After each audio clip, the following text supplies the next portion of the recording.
आज हम एनसीईआरटी को देखने से पहले स्टार्ट करेंगे आपकी जो लिस्ट है इनके क्वेश्चन। तो सबसे पहले आज हमारे पास है क्वेश्चन नंबर 20 में जो केस है वो हमारे पास क्या है, E note value M2 positive slash M of copper. अगर आप देखोगे कॉपर की जो ई नोट वैल्यू है वो पॉजिटिव होती है, बाकी सभी की देखोगे तो नेगेटिव होती है। कितनी पॉजिटिव होती है? पॉजिटिव 0.34 वोल्ट होती है। स्कैंडियम से लेकर जिंक तक कॉपर ही पॉजिटिव होती है, बाकी सारी ई नोट वैल्यू 2 इलेक्ट्रॉन अगर आपको निकालने हैं तो सारी वैल्यू नेगेटिव होती है, कॉपर पॉजिटिव होगी आपकी। What is the positive sign? What is the possible reason for this? What are possible reason? Possible reason क्या हो सकते हैं? पॉसिबल रीजन फॉर दिस, इसके लिए तो पहले तो मैं एक बार दिखा देता हूँ जल्दी से किस तरह से सारी जो वैल्यू है वो क्या होती है, नेगेटिव होती है, लेकिन अकेली ये जो वैल्यू है ये आपकी क्या होगी? पॉजिटिव होती है। देखो इस टेबल में आप देख सकते हो सारी ई नोट वैल्यू, 2 इलेक्ट्रॉन निकालने हैं आपको, ठीक है ना। तो वो जो रिप्रेजेंटेशन है वो ये दिखाया गया है इन्होंने कि M से 2 इलेक्ट्रॉन निकाल के M2 पॉजिटिव करना है। तो यहाँ अगर आप देखोगे, देखो सारी वैल्यू नेगेटिव दिखाई दे रही होंगी और एक वैल्यू ऐसी है जो पॉजिटिव है। देखो ये भी नेगेटिव है, नेगेटिव नेगेटिव नेगेटिव, बट ये जो वैल्यू है ये पॉजिटिव है। तो इसके लिए स्पेशल क्वेश्चन आता है कि ऐसा क्या है कॉपर के अंदर कि इसकी वैल्यू ई नोट की पॉजिटिव होती है 2 इलेक्ट्रॉन निकालने में, ठीक है ना। 2 इलेक्ट्रॉन निकालने में ई नोट वैल्यू पॉजिटिव क्यों हो जाती है कॉपर की? और भी अगर आप टेबल देखोगे, 1-2 टेबल, तो वहां भी यही चीज दिखाई गई है कि ई नोट वैल्यू जो कॉपर की है वो क्या होती है? पॉजिटिव। ये एक पॉपुलर टेबल है आपकी, ये वैल्यू, ये बहुत पॉपुलर टेबल है। देखो इसने बहुत अच्छी तरह से दिखाया है। इस लाइन को अगर आप देखोगे तो ये स्टैंडर्ड इलेक्ट्रॉन पोटेंशियल यानी ई नोट वैल्यू 2 इलेक्ट्रॉन निकालने के लिए है, और नीचे वाली जो ई नोट वैल्यू है वो आपकी 2 के निकलने के बाद तीसरा इलेक्ट्रॉन निकालने के लिए है, ठीक है ना। ये थर्ड आयनाइजेशन एंथैल्पी बोल सकते हो। तो अगर आप ध्यान से देखोगे इस ऊपर वाली वैल्यू में, जहां पर मेटल से 2 इलेक्ट्रॉन निकालने हैं, जस्ट 2 इलेक्ट्रॉन शुरुआत के, negative negative negative negative negative negative negative, but एकदम से ये कौन सी आ गई? पॉजिटिव। तो ये वैल्यू जो पॉजिटिव है, बस इसी के ऊपर बात हो रही है कि ऐसा क्या हो गया कॉपर में कि ये वैल्यू पॉजिटिव होती है, बाकी सभी नेगेटिव होती है। कोई डाउट ही नहीं, इंपॉर्टेंट और खास क्वेश्चन है, ठीक है ना। तो करते हैं इसकी शुरुआत, और कैसे ये वो वैल्यू है जो क्या हो जाती है आपकी? पॉजिटिव हो जाती है, और बाकी सभी वैल्यू जो है वो सारी नेगेटिव रहती है। तो अगर किसी को याद है तो एक बार जल्दी से बताओ कि ई नोट वैल्यू को बोलते हैं standard electrode potential, potential represented by E, पूरा नोट को कहते हैं सुपरस्क्रिप्ट ई नोट वैल्यू। और कैसे रिप्रेजेंट करते हैं? E note value for M2 positive, 2 electron निकालने हैं स्लैश M से निकालने। और कैसे रिप्रेजेंट करते हैं? जैसे मान लो कॉपर का केस है, तो कॉपर से आपको 2 इलेक्ट्रॉन निकालने हैं फ्रॉम कॉपर। ये रिप्रेजेंटेशन बता रहा हूँ मैं आपको, इस तरीके से हम रिप्रेजेंट करते हैं इसको, ई नोट वैल्यू को। अब आप समझो, वो कह रहा है कि वैल्यू पॉजिटिव क्यों होती है। कोई अगर बता सकता है तो बताओ, ई नोट वैल्यू जो होती है उसको डिसाइड कौन करता है कि ये पॉजिटिव होगी या नेगेटिव होगी? 11th में मैंने थोड़ा थोड़ा बताया था इसके बारे में। जल्दी से रेज योर हैंड और बताइए कि ई नोट वैल्यू कौन डिसाइड करता है ये पॉजिटिव होगी या नेगेटिव होगी। इंपॉर्टेंट कॉन्सेप्ट है। रोहित बताइए। Hydration enthalpy, ionisation enthalpy, sublimation enthalpy. ये 3 एंथैल्पी जो इस रोहित ने बताई भाई, तीनों ही एक्यूरेट थी। इसे हम याद करने के लिए क्या बोल देते हैं? इसको याद करने के लिए हम बोल देते हैं इस तरीके से हिज। जिसको हिज याद है तो वो ये सारी ई नोट वैल्यू डिसाइड कर सकता है। हिज में एस जो है वो रिप्रेजेंट करता है हाइड्रेशन एंथैल्पी, तो ये हाइड्रेशन एंथैल्पी है, ठीक है। और ये कौन सी एंथैल्पी है? ये आयोनाइजेशन एंथैल्पी है, ठीक है। और लास्ट में जो एंथैल्पी है ये एस, इसे बोलते हैं सब्लिमेशन एंथैल्पी। तो इन तीनों का टोटल पॉजिटिव होगा या नेगेटिव होगा ये डिसाइड करता है आपका ई नोट वैल्यू। जैसे हाइड्रेशन एंथैल्पी, हाइड्रेशन एंथैल्पी की अगर बात की जाए तो ये जो एंथैल्पी है ये आपकी हमेशा, याद रखना भाई, हमेशा क्या होती है, नेगेटिव, ऑलवेज नेगेटिव। अभी मैं एक टेबल फिर दिखाऊंगा, इतने स्ट्रॉन्ग कंसेप्ट हो जाएंगे, एक भी नंबर नहीं कटेगा इसमें। अब पहले 5 नंबर का आता था डी एंड एफ, इस बार 6 मार्क्स का आएगा क्योंकि 70% सिलेबस हो गया है। तो आयनाइजेशन एंथैल्पी ऑलवेज पॉजिटिव, ये कभी नेगेटिव होती नहीं। आप डेफिनेशन देख लो, डेफिनेशन क्या होती है, एंथैल्पी या एनर्जी रिक्वायर्ड, यानी ये रिक्वायर्ड होती है, ठीक है ना, एक इलेक्ट्रॉन निकालने के लिए। और सब्लिमेशन अगर आपने नहीं पढ़ा हो तो आप पढ़ लो, ये भी हमेशा पॉजिटिव। तो कोई भी वैल्यू को अगर कोई नेगेटिव कर रहा है तो उसके पीछे, ई नोट वैल्यू को अगर कोई भी नेगेटिव कर रहा है, उसके पीछे सबसे बड़ा हाथ किसका होता है, हाइड्रेशन एंथैल्पी का। यही है जो इसको नेगेटिव करता है, ठीक है ना। आयनाइजेशन तो हमेशा ही क्या करता है, पॉजिटिव, ठीक है। एक टेबल दिखाता हूं मैं जहां पर एक बहुत अच्छा डिस्कशन दिखाया गया है आपकी एनसीईआरटी में कि किस तरह से हाइड्रेशन एंथैल्पी उन्होंने स्कैंडियम से जिंक तक की सारी दिखा दी गई है। देखो यहाँ अगर आप ध्यान से देखोगे तो यहाँ हाइड्रेशन एंथैल्पी दिखाई गई है टाइटेनियम की, और क्रोमियम, मैग्नीज, आयरन, कोबाल्ट, निकल, कॉपर, जिंक, इस तरीके सारी दिखाई गई है, और सभी येलो कलर में आप देख सकते हो साइन नेगेटिव है, यानी हाइड्रेशन एंथैल्पी नेगेटिव के लिए सपोर्ट करती है, ठीक है। अब देखना एक बार ध्यान से, अब कॉन्सेप्ट और अच्छी तरीके से पता लगेंगे आपको। अब इस केस में जरूर ऐसा हुआ होगा, ई नोट वैल्यू अगर कॉपर की क्या हुई है, पॉजिटिव हुई है, कितनी पॉजिटिव, 0.34 वोल्ट, बड़ी पॉपुलर वैल्यू है, ठीक है, ये पॉजिटिव हुई, तो कौन जिम्मेदार है यार, आयोनाइजेशन एंथैल्पी जरूर पॉजिटिव हुई होगी, सब्लिमेशन एंथैल्पी, यानी इन तीनों का अगर हम एडिशन कर दें तो साइन पॉजिटिव आएगा या नेगेटिव आएगा, वो पता लगता है ई नोट वैल्यू का। तो इन तीनों का एडिशन, तो आप बड़े आसानी से बोल सकते हो यार कि कॉपर में 2 इलेक्ट्रॉन निकालने थे, कॉपर हमें जैसे कि पता है ये होता है 3d10 4s1, all of you know about it. तो एक इलेक्ट्रॉन तो चलो निकल गया, दूसरा इलेक्ट्रॉन कितना आसान है क्या निकालना, इट्स वेरी डिफिकल्ट।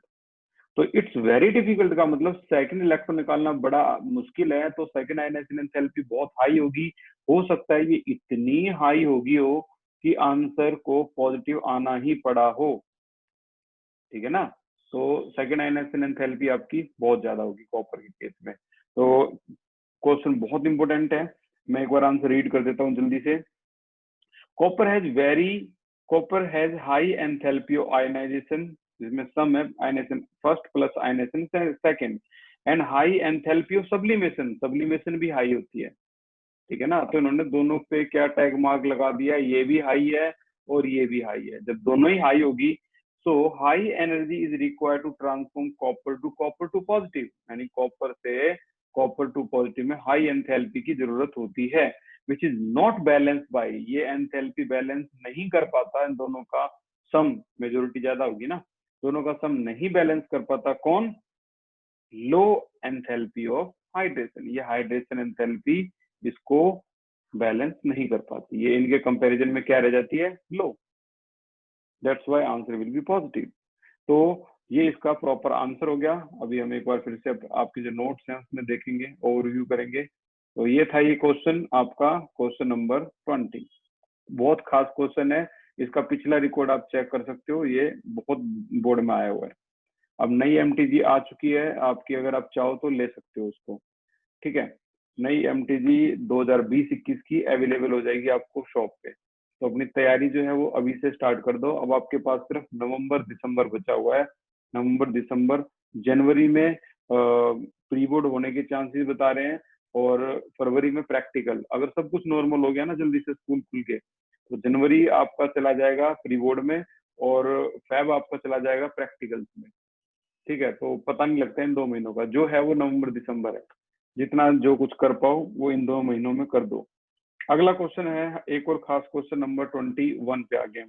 क्या है, फॉर द फर्स्ट रो, पहली रो की अगर माने, for transition element the E note value are, E note value कुछ इस तरह से होती है पहली रो में, जैसे वेनेडियम दे रखा है क्वेश्चन के अंदर, क्रोमियम, और तो मैग्नीज, यहाँ आयरन, कोबाल्ट, निकल, कॉपर, जिंक, ठीक है ना, कॉपर तक ही है।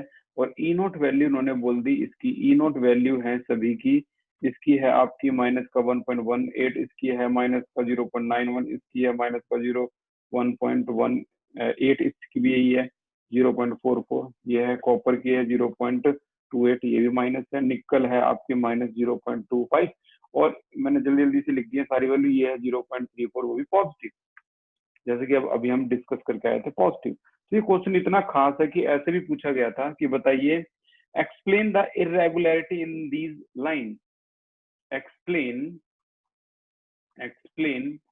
इरेगुलरिटीज,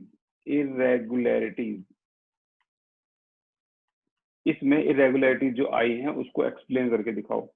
अब यार देखो इरेगुलरिटी तो सच बात है आई है, पहले वैल्यू ज्यादा नेगेटिव है, अब कम नेगेटिव है, देख सकते हो, फिर ज्यादा नेगेटिव है, फिर कम नेगेटिव है, फिर कम नेगेटिव है, फिर कम नेगेटिव है, फिर एकदम से क्या आ गई आपकी पॉजिटिव है। तो इरेगुलरिटी तो आई है।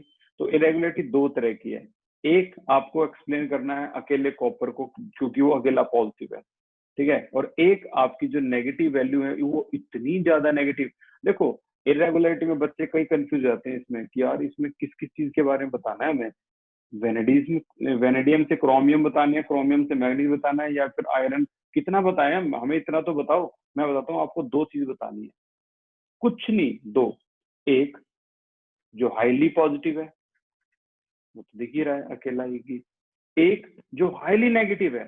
अब हाईली नेगेटिव कौन कौन है, वेनेडियम एंड मैग्नीज, बस मैंने कलर कर दिए हैं, बस आपको ये बताने होते हैं इरेगुलरिटी में कि ये ज्यादा पॉजिटिव क्यों हुआ, ये ज्यादा नेगेटिव क्यों हुआ, खत्म, बस यहीं पे। ये नहीं कि आप क्रोमियम को भी डिस्कस करोगे, आयरन को भी डिस्कस करोगे और सबको डिस्कस, नहीं, ऐसा नहीं है। तो इसको तो हम ऑलरेडी डिस्कस कर चुके हैं, क्या डिस्कस करा है इसके बारे में कि इसकी क्या वैल्यू हाई है, इसकी आयनेशन एंथैल्पी और सब्लिमेशन एंथैल्पी दोनों हाई है, जिसकी वजह से दोनों तीनों का जो सम है वो क्या हो जाता है, पॉजिटिव हो जाता है। तो इसको तो डिस्कस कर लिया। अब हम इसको डिस्कस करते हैं जो ग्रीन में है, हाईली नेगेटिव। सब कोई अब तो बता ही देगा कि इसके आंसर में जरूर ऐसा जरूर आएगा कि इसकी हाई वैल्यू होती है क्या, हाइड्रेशन एंथैल्पी। हाइड्रेशन एंथैल्पी जो होगी वो इसकी क्या हो जाएगी, हाई हो जाएगी, तभी तो इतना ज्यादा नेगेटिव आंसर आया है -1.18। चलो डिस्कस करते हैं एक बार क्वेश्चन के आंसर को। आंसर है द ई नोट वैल्यू, यहाँ भी मैं बता दूं ई नोट वैल्यू का जो जिक्र हुआ है पूरा क्वेश्चन मैं आपके सामने रखूंगा, एनसीईआरटी का ये, यहाँ भी E note value M2 positive slash M, यानी 2 इलेक्ट्रॉन निकालने हैं सिंपल एटम में से। तो 2 इलेक्ट्रॉन निकालते समय उन्होंने कहा है the E note value M2 positive slash M are not regular, दिख रहा है, which can be explained due to the irregular variation of, इसे हम एक्सप्लेन कर सकते हैं by the irregular variation of ionization enthalpy first plus ना ionization enthalpy second, इन दोनों के सम से एक्सप्लेन कर सकते हैं जो कि जिम्मेवार है इसको पॉजिटिव करने के लिए। अच्छा, उसके बाद and also sublimation enthalpy are relatively much less, sublimation enthalpy जो है वो कम है किस केस के लिए, अब देखो सब्लिमेशन एंथैल्पी हाई कर दोगे तो पॉजिटिव यानी इशारा कॉपर की तरफ, अगर सब्लिमेशन एंथैल्पी कम कर रहे हो तो जरूर बात हो रही है vanadium and manganese, is very less या much less for vanadium and manganese dot, in such a case of copper ionization enthalpy first and second is very high, first तो चलो नॉर्मल होती है कॉपर में, पता है आपको 3d10 4s1, तो ionization enthalpy second is very high, so its E naught value is positive। सीधा सीधा बोल दिया उन्होंने, sublimation enthalpy is very low, sublimation enthalpy very low, तो इसका मतलब E naught value इसकी क्या आएगी आपकी नेगेटिव, हाईली नेगेटिव, ठीक है। तो इस तरीके से इन्होंने इन दोनों बातों को एक्सप्लेन किया है कि इन दोनों के लिए कौन जिम्मेदार है, इन दोनों के लिए जिम्मेदार है सब्लिमेशन एंथैल्पी। सब्लिमेशन एंथैल्पी जो कि आमतौर पर पॉजिटिव होती है और इस केस में ये क्या होगी, वेरी लो। अब लो होगी तो इसका मतलब है आंसर को नेगेटिव आएगा, हाइड्रेशन एंथैल्पी हावी हो जाएगी, ठीक है ना। तो कंपनसेट जो एक वर्ड है वो भी इसी के लिए यूज होता है, तो याद रखना भाई, हाइड्रेशन एंथैल्पी में रिपीट कर रहा हूँ, hydration enthalpy his ionisation enthalpy, S sublimation enthalpy में हाइड्रेशन एंथैल्पी होती है नेगेटिव, ये होती है पॉजिटिव, ये होती है पॉजिटिव। तीनों का जो सम आएगा वो डिसाइड करेगा कि ई नोट वैल्यू आपकी पॉजिटिव है या नेगेटिव। रेज योर हैंड इस क्वेश्चन के लिए किसी को कोई डाउट हो तो, नहीं तो अपने स्कूल में अपने एग्जाम में खुद हैंडल करना है इसको। अभी कोई भी डाउट हो, सर ये कैसे हुआ, ये कैसे हुआ, रेज योर हैंड। क्वेश्चन को दो उसमें ही लॉजिक में खत्म कर दिया इन्होंने। इसके लिए बोल दिया पॉजिटिव के लिए आयनाइजेशन एंथैल्पी, इसको नेगेटिव के लिए बोल दिया लो सब्लिमेशन एंथैल्पी। बात वही है, लो सब्लिमेशन एंथैल्पी होगी तब भी आंसर क्या आएगा आपका, नेगेटिव ही आएगा। तो ये दोनों नेगेटिव हो गए, वैनेडियम एंड मैग्नीज। आसान क्वेश्चन लगा होगा ये भी, कोई दिक्कत नहीं होगी। एक और मास्टरपीस आ गया आज के, तो क्लास ही वही खास है, आज सारी ई नोट वैल्यू खत्म हो जाएंगी। तो 22 एक और मास्टरपीस है, ये तो मैं सबसे इंपोर्टेंट बोलूंगा, ई नोट वैल्यू की दुनिया का सबसे इंपोर्टेंट क्वेश्चन क्या है, why is E note value, why E note value जो है for manganese 3 positive slash manganese 2 positive, you know very well. अब थर्ड आयनाइजेशन एंथैल्पी की बात हो रही है, तीसरा इलेक्ट्रॉन निकालना है, ठीक है ना, जो सबसे मुश्किल होता है। कपल मच मोर पॉजिटिव, इसकी वैल्यू जो है वो बहुत ज्यादा पॉजिटिव होती है than that of chromium 3 positive slash chromium 2 positive और Fe3 positive slash Fe2 positive. Explain, ठीक है ना, इसको एक्सप्लेन करके दिखाओ। चलो केस को डिस्कस करना शुरू कर देते हैं, क्या है क्या नहीं है। पहला केस है Mn3 positive slash Mn2 positive के लिए ई नोट वैल्यू के बारे में बोल रहे हैं मच मोर पॉजिटिव, यानी इसकी वैल्यू को तो बोल दिया भाई इन्होंने ई नोट वैल्यू को पॉजिटिव, और इन दोनों की वैल्यू के कंपैरिजन में ये वैल्यू ज्यादा पॉजिटिव है। चलो देखते हैं कैसे। Mn2 पॉजिटिव, सभी को पता है Mn2 पॉजिटिव के बारे में क्या है कॉन्फ़िगरेशन, 3D4s। तो भाई Mn होता है 25 का मतलब होता है यहाँ पीछे 2, ये 5, पता होगा आपको, 18 2 20 और 5 25। अब थोड़े इन बचकानी हरकतों से ना थोड़ा सा ऊपर उठो। जब बच्चे 12th में जनवरी के आसपास पहुंचते हैं, तो जैसे 25 है, किसी की भी कॉन्फ़िगरेशन एटॉमिक नंबर क्या है 25 है, तो 25 का उल्टा कर दो 52, देखो आ गया ना 52। तुम्हें इतना डिटेल में जाने की जरूरत नहीं है। 25 52, 26 62, 27 72, बस 2 से बच के रहो यार, ये तो सभी को पता ही होगा, क्रोमियम एंड कॉपर। कभी सोचो ये 24 तो बोल दो तुम 3D क्या 4s2, इससे बच के रहो। 29 29 3D 9 4s2, इनसे बच के रहो। पता है ना क्या करना है इनमें, ये 1 ये 5 ये 1 ये 10। तो मैं इतनी जल्दी इसलिए कर पा रहा हूँ क्योंकि मेरे दिमाग में तो यही चल रहा है, ज्यादा कुछ है ही नहीं। अच्छा, अब फिर से इस पे डिस्कस कर लेते हैं। ओके, तो यहाँ वो कह रहा है कि तीसरा इलेक्ट्रॉन निकालना आसान है या मुश्किल है, आप बताओ। 2 इलेक्ट्रॉन तो चलो निकल गए, 0। तीसरा इलेक्ट्रॉन निकालना आसान है। It's very difficult to form D5 to D4, क्योंकि वो कह रहा है तीसरा इलेक्ट्रॉन भी निकालना है। तो यानी यहाँ तो साफ साफ पता लग गया कि तीसरा इलेक्ट्रॉन निकालते समय हाई, मैं तो कहूंगा वेरी हाई आयोनाइजेशन एंथैल्पी होने वाली है। अब जब हिज में ये आई इतनी हाई हो जाएगी तो आंसर को कहाँ ले जाएगी, पॉजिटिव की तरफ ले जाएगी, इसीलिए आपका आंसर पॉजिटिव है। अगर मैं इनकी बात करूं क्रोमियम की, तो पहले क्रोमियम को देखो। क्रोमियम 3 पॉजिटिव से क्रोमियम 2 पॉजिटिव करना है हमें, तो क्रोमियम 2 पॉजिटिव क्या होता है, चलो मैं लिख देता हूँ 3D and 4s, 3D and 4s। तो यहाँ पर 2 इलेक्ट्रॉन, यहाँ 1 है यहाँ 5 है, 2 इलेक्ट्रॉन निकाल दो भाई, एक ये निकल गया और ये 5 की जगह क्या रह गया 4 रह गया। अब आपको कन्वर्ट करना है ये किससे, ये करना है भाई आपको 3D4 से कन्वर्ट करना है 3D3 में। तो ये काम आसान है या मुश्किल है, रेज योर हैंड। इजी और difficult, raise your hand.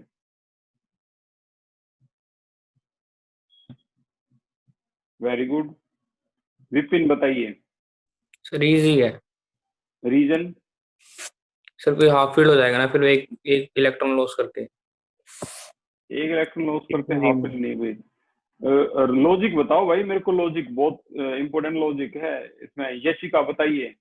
Sir easy है क्योंकि CFT थ्योरी से T2G लग जाएगा, T2G3 हो जाएगा, तो हाफ फील्ड मोर स्टेबल। बिल्कुल, T2G3 हो जाएगा ये, और T2G3 हमें पहले ही पता है। यहाँ आ जाएगा logic T2G3 which is half filled and more stable CFT के अकॉर्डिंग। ठीक है ना, तो ये वाला लॉजिक लग गया यहाँ पर। तो ये काम क्या था, यहाँ आयनाइजेशन एंथैल्पी क्या होगी, आंसर लो। ज्यादा हाई आयनाइजेशन एंथैल्पी का मतलब है ही नहीं यहाँ पे कुछ। अच्छा, आयरन को भी देख लेते हैं। आयरन 3 पॉजिटिव से आयरन 2 पॉजिटिव हो रहा है।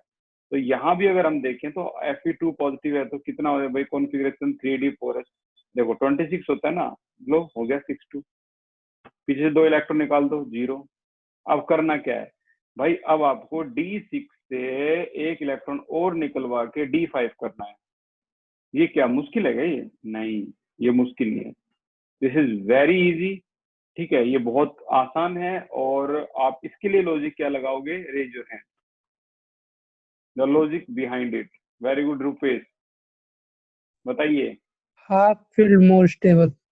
हाफ फील्ड मोर स्टेबल, तो यहाँ आपने लॉजिक बता दिया, half filled and more stable. तो ये जो लॉजिक में सर्कल लगा रहा हूँ ना, ये इसी का खेल है और कुछ नहीं है। डी एंड एफ एक या 2 लाइन के आंसर होते हैं डी एंड एफ के, रीजनिंग के। आज एक चीज और मैं आज की क्लास में सिखाऊंगा, बैलेंसिंग। 2 नंबर वहां मिल जाएंगे आपको, 3 नंबर यहाँ, 5 नंबर का चैप्टर, 1 नंबर ज्यादा हो जाएगा इस बार, 6 नंबर का हो जाएगा ये। अभी ब्लूप्रिंट किसी के पास आया नहीं होगा शायद, अगर आ गया होगा तो बता देना, मेरे पास शेयर कर देना कि अब मार्किंग स्कीम क्या हो जाएगी। तो भाई कुल मिला के यहाँ इन्होंने जो क्वेश्चन किया था, बहुत मोस्ट इंपोर्टेंट क्वेश्चन है कि जो ई नोट वैल्यू है वो इस कपल के लिए तो पॉजिटिव होती है, और इन मतलब ज्यादा पॉजिटिव होती है as comparison to these. Reason क्या है, तो हम यही बोलेंगे भाई देख, इसका रीजन तो ये है, it's very simple. So it's very difficult to remove one electron from completely filled, half filled, more stable d orbital. In these case, electron can be easily lost. यहाँ से लॉस कर सकते हो T2G3 more stable, यहाँ से loss कर सकते हो because half filled more stable. अब देखो समझ में तो चीजें सारी आ गई, बट आप इतनी सारी चीजों को 3 लाइन में कैसे लाओगे आंसर की, तो वो चीज नोट्स देते हैं आपको। तो नोट्स में क्या लिखा हुआ है, 3 लाइन में answer complete. Because Mn2 positive has 3D5 electronic configuration dot. Mn2 positive की बात हो रही है। It is stable because of half filled more stable configuration of d orbital. So Mn2 positive has very high ionization enthalpy to change from D5 to D4. Hence it is responsible for the positive value of E note value. इन्होंने Mn2 positive को discuss कर दिया, इसके बारे में तो ये कोई चर्चा कर ही नहीं रहे इन दोनों के बारे में। आपको करना क्या है कि आपको ना डायग्रामेटिकली ये सारी चीजें बना के उस आंसर के नीचे दिखा देनी है कि D5 से D3 T2G का केस आ गया और D6 से D5 हाफ फील्ड का केस आ गया। नोट्स में सब अवेलेबल है। ठीक है, एक केस और ले चलते हैं, अब करते हैं स्टार्ट। एक केस और केस है हमारे पास अगला, क्वेश्चन नंबर 23। क्वेश्चन नंबर 23 है, बड़ा अजीबोगरीब तरीके से ये भी क्वेश्चन पूछ लिया इन्होंने। एक और मोस्ट इंपोर्टेंट आ गया, वो है Cr2 positive reducing and Mn3 positive oxidising. ये तो रिड्यूसिंग होता है, ये ऑक्सीडाइजिंग होता है। when both have D4 configuration. कितनी अजीब बात है, मतलब यहाँ भी D4 है और यहाँ भी। अगर आप चेक करोगे तो दोनों तरफ आप ये पाओगे Cr2 पॉजिटिव और यहाँ मैं लिख रहा हूँ Mn3 पॉजिटिव, ठीक है ना, दोनों तरफ मैंने लिख दिया। अब आप दोनों केस को ध्यान से देखोगे तो कॉन्फ़िगरेशन करके देखो, Cr2 positive, you know very well क्या हो जाएगा 3d and 4s, ये तो हो जाएगा 1 and 5, 2 इलेक्ट्रॉन निकाल दो, तो 1 and 5 में से 2 इलेक्ट्रॉन निकालोगे तो आ गया d4, आ गया ना, 0 है। यहाँ अगर Mn3 पॉजिटिव को करोगे तो यहाँ आ गया आपका 3d and 4s यानी 2 और 5, 3 इलेक्ट्रॉन निकाल दो 2 और 5 में से, तो 2 और 1 इलेक्ट्रॉन हो गया, तो यहाँ भी आ गया d4। दोनों की कॉन्फ़िगरेशन आपकी d4 है, ये बात उन्होंने क्वेश्चन में बोल दी, बट स्टिल वो ये बोल रहे हैं कि ये जो लेफ्ट में है ये आपका रिड्यूसिंग है। अब मैंने देखो लास्ट क्लास में एक बहुत बढ़िया ट्रिक बताई थी, जो रिड्यूसिंग होते हैं वही ऑक्सीडेशन होते हैं, जो ऑक्सीडेशन होते हैं वही लॉस ऑफ इलेक्ट्रॉन करते हैं, राइट। इसके लिए क्या है ऑक्सीडाइजिंग, जो ऑक्सीडाइजिंग होते हैं वही रिडक्शन होते हैं, जो रिडक्शन होते हैं वही गेन ऑफ इलेक्ट्रॉन करते हैं। यानी आप अब पूरी तरह से फंस चुके हैं उनके ट्रैप में, कुछ भी करके यहाँ इलेक्ट्रॉन लॉस करवाओ, कुछ भी करके इलेक्ट्रॉन गेन करवाओ। अब सुनो, यहाँ इलेक्ट्रॉन लॉस करवाओ, बोल दो हाँ जी ये इलेक्ट्रॉन लॉस कर सकता है, अगर ये इलेक्ट्रॉन लॉस करेगा तो क्या बन जाएगा D3 which is more stable T2G3 configuration, खत्म।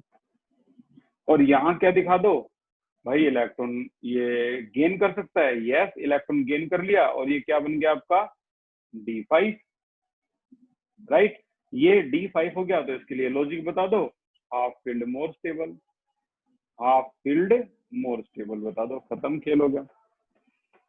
यस ये लॉस कर सकता है, ये गेन कर सकता है, लॉजिक दोनों आपके सामने ये है। अब कई बच्चे ये पूछते हैं सर आपने ना इसका तो लॉस करवा दिया, इसका तो गेन करवा दिया, ये लॉस भी तो कर सकता है और हम ये D3 बोल देंगे लॉस। तो भाई अगर ये लॉस करेगा तो Mn पे चार्ज आएगा 4 पॉजिटिव, और Mn 4 पॉजिटिव नाम की कोई चीज नहीं होती, नॉट पॉसिबल, ठीक है। तो ये Mn4 पॉजिटिव हम नहीं कर सकते।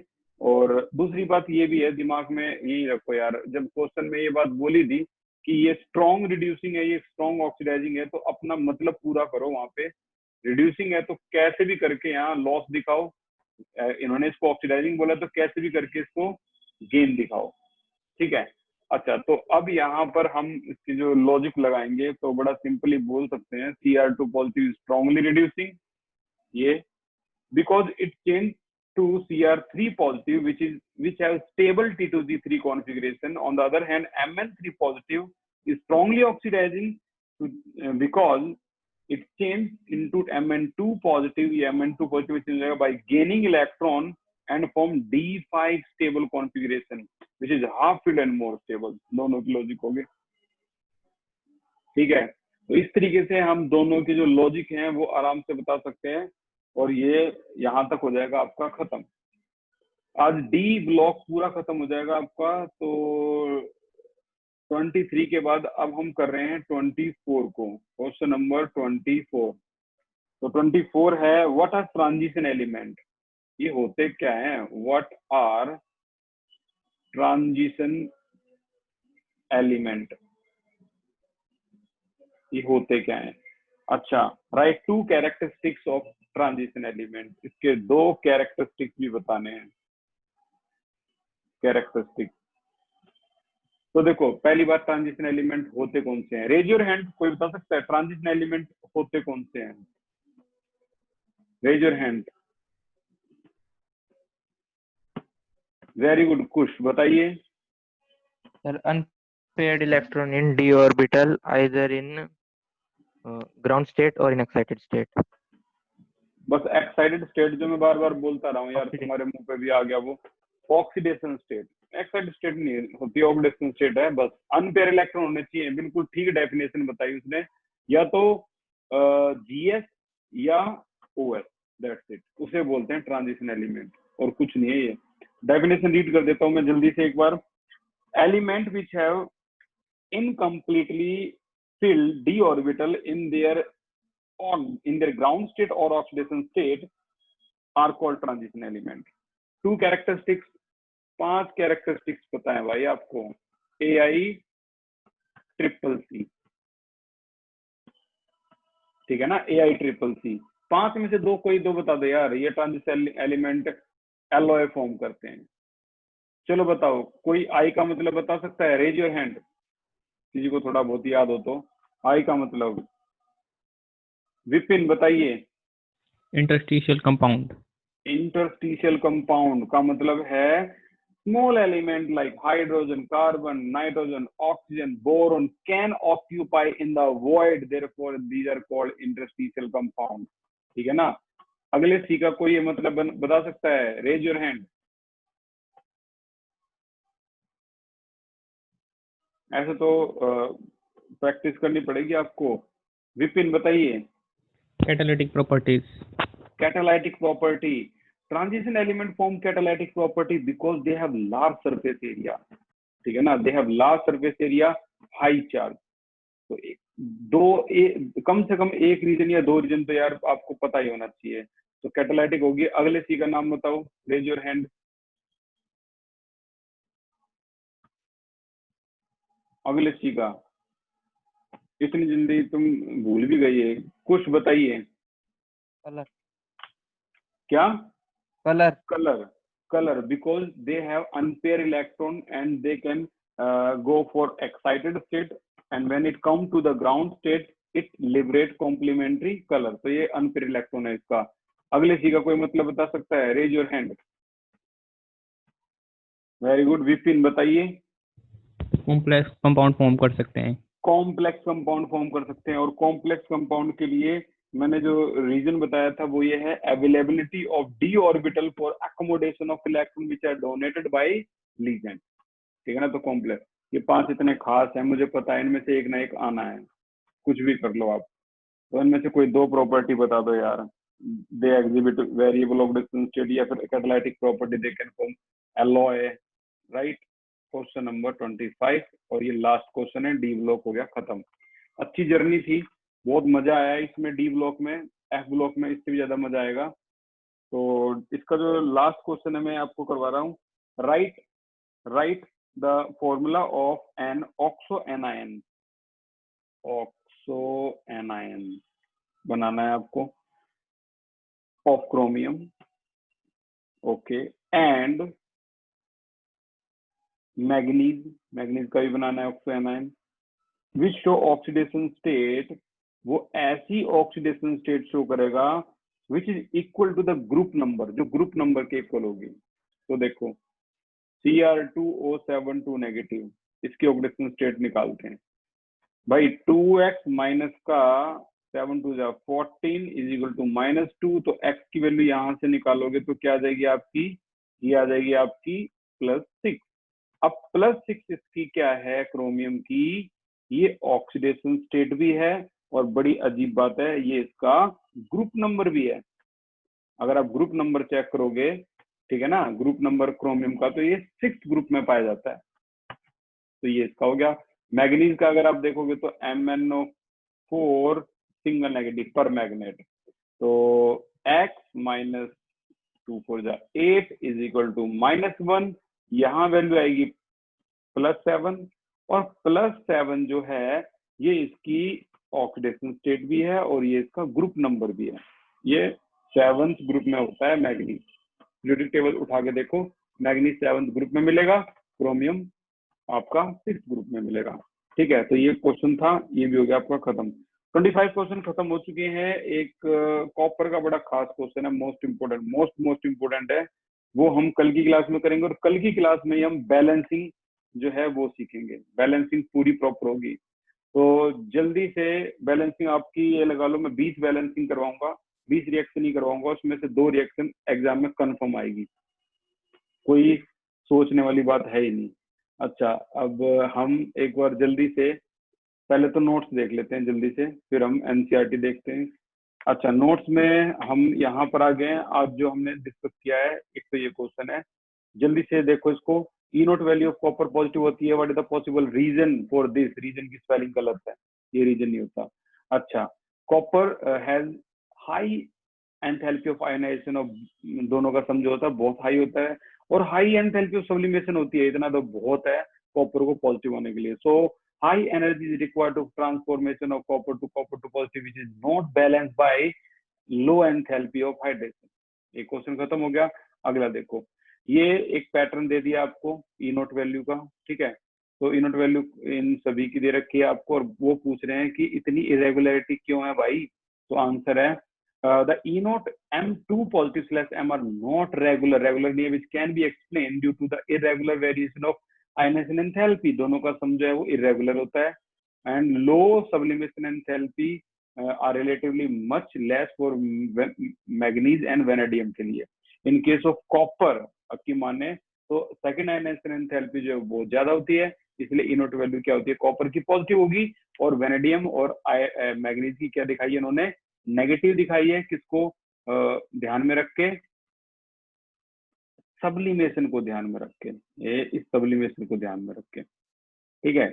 अच्छा, आगे चलते हैं अगले की तरफ। तो एक और क्वेश्चन देखो, एक क्वेश्चन है why is E note value manganese जो कपल है Mn3 positive slash Mn2 positive are much more positive than these, इनके कंपैरिजन में। क्योंकि ये इसलिए ज्यादा पॉजिटिव है क्योंकि जो थर्ड इलेक्ट्रॉन निकालना है इसमें से बड़ा मुश्किल है, क्योंकि आप देख सकते हो ये पहले से स्टेबल है।